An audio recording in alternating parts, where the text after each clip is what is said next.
ભાગવતજી કહે છે કે કળિયુગનો જીવ એવો થશે, ભગવાન ગમે તેટલું આપશે છતાં પણ એને સંતોષ થશે નહીં.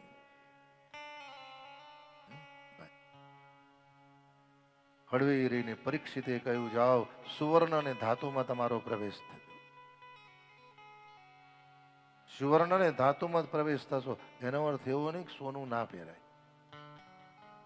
સુવર્ણ ધારણ કરો, પણ કઈ પણ કહ્યું ને, કોઈ પણ વસ્તુ ભગવાનને સમર્પિત કરો. આખી અમુકને પહેરવાનો બહુ શોખ હોય. 75 વર્ષની ઉંમર હોય, ડોશીમાની લગ્નમાં જવાનું હોય ને તો 12 તોલા તો પહેર્યું હોય વ્યવસ્થિત. અને ઘરના લોકો કે બા તમે આવા મરવાના, અને ચિકનની સાડી સિવાય પાછું પહેરે નહીં કશું. અને ઘરના લોકો ડોશીમાં કે હું તો આવીને આવી જવાની, તમારે બરવું હોય તો બળો. હું તો ઘણી વાર કહું, ભગવાને આપ્યું છે ને તો પહેરવું છે. ભગવાને આપ્યું છે તો પહેરવું.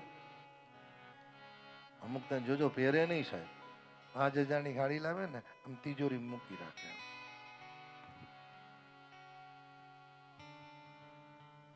મૂકી દે તિજોરી.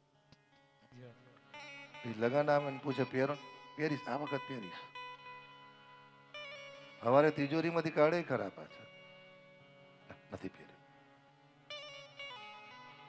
2 વર્ષ થાય તો મોટા દીકરાની પુત્ર, બા હવે તો કાઢો સાડી. જયારે બા કાઢે,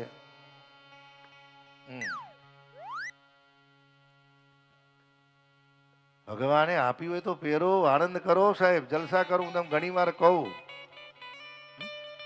અને આપણો સ્વભાવ કેવો, ફરવા જવું હોય તો સુંદર સાડી પહેરીને જાય, અને ભગવાનના મંદિરમાં જવું હોણી જૂની સાડી પહેરીને જાય. લે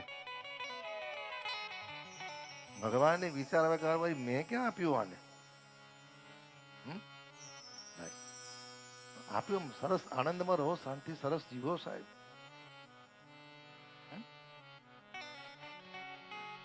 પરીક્ષિતે કહ્યું, સુવર્ણ અને ધાતુમાં તારો પ્રવેશ થાય.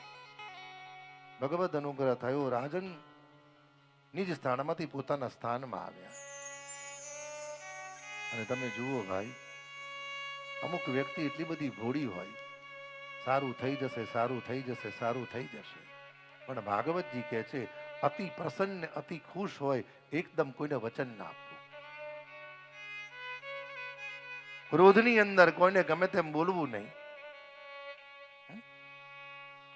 અતિ ખુશ હોય, એકદમ કોઈને વચન ના આપી દેવું. કારણ તમે કહ્યું ને કે ભાઈ ખુશીમાં કહી તો થઈ જશે, પણ પછી ખબર પડે કે જેને આપ્યું છે એ વ્યક્તિ યોગ્ય નથી.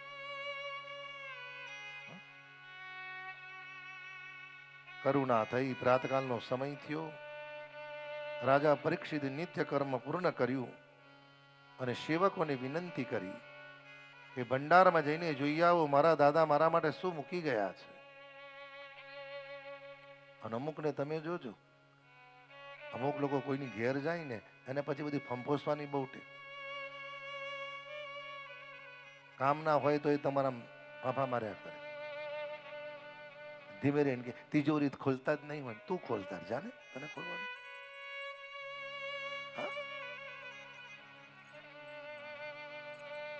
રસોડામાં એના માટો મારીને કે તમે ઘી ને કાજુ બદામ તું ખા તને એના માટે જ બોલાય. એમ મહારાજા પરીક્ષિતે મનમાં વિચાર કર્યો, સેવકોને આજ્ઞા કરી ભંડારમાં શું છે જુઓ.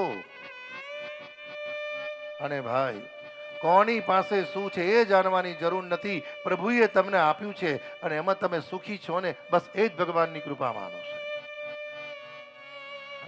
ભગવાને તમને જે આપ્યું છે એમાં તમે આનંદ માનો સાહેબ.